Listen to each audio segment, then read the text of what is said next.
She had wandered without rule or guidance in a moral wilderness, as intricate and shadowy as the untamed forest, amid the gloom of which they were now holding a colloquy that was to decide their fate.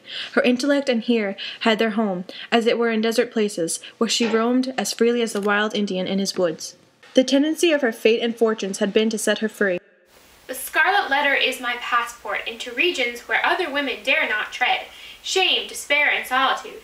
These have been my teachers, stern and wild ones, and they have made me strong, but taught me much amiss. Arthur Dimmesdale was such a man once more to fall. What plea could be urged in extenuation of his crime? None, unless it avail him somewhat, that he was broken down by a long and exquisite suffering, that his mind was darkened and confused by the very remorse which harrowed it, that between fleeting as an avowed criminal and as remaining as a hypocrite, conscience might find it hard to strike the balance, that it was human to avoid the peril of death and infamy, and the inscrutable machinations of an enemy. Finally, to this poor pilgrim on his dreary and desert path, faint, sick, miserable, there appeared a glimpse of human affection and sympathy, a new life, and a true one in exchange for the heavy doom which he was now expiating. And be the stern and sad truth spoken, that the breach which guilt has once made into the human souls is never, in this mortal state, repaired. Let it suffice that the clergyman resolved to flee, and not alone. I can't any longer live without your companionship, so powerful are you to sustain, so tender to soothe. O thou whom I dare not lift mine eyes, wilt thou forgive me? Thou wilt go. Let us not look back. The decision once made, a glow of strange enjoyment threw its flickering brightness over the trouble of his countenance. It was the exhilarating effect, upon a prisoner just escaped from the dungeon of his own heart. Do I feel joy again?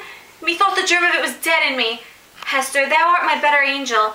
I seem to have flung myself, sick, sin-stained, and sorrow-blackened, down upon these forest leaves, and to not have risen up, all made anew, and with the new powers to glorify him that hath been merciful. This is already the better life. Why didn't we find it sooner? The past is gone. With this symbol, I undo it all, and make it as if it had never been. There lie the embroidered letter, glittering like a lost jewel, which some ill-fated wanderer might pick up, and thenceforth be haunted by strange phantoms of guilt, sinkings of the heart, and unaccountable misfortune. The stigma gone, Hester heaved a long, deep sigh, in which the burden of shame and anguish departed from her spirit. She had not known the weight until she felt the freedom.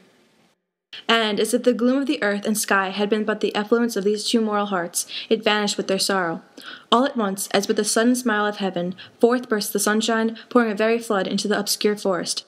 Love, whether newly born or aroused from a death-like slumber, must always create a sunshine, filling the heart so full of radiance that it overflows upon the outward world.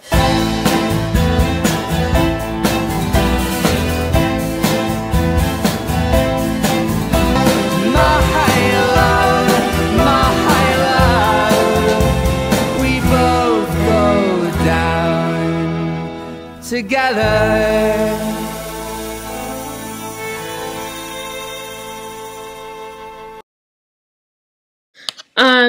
This is a disclaimer.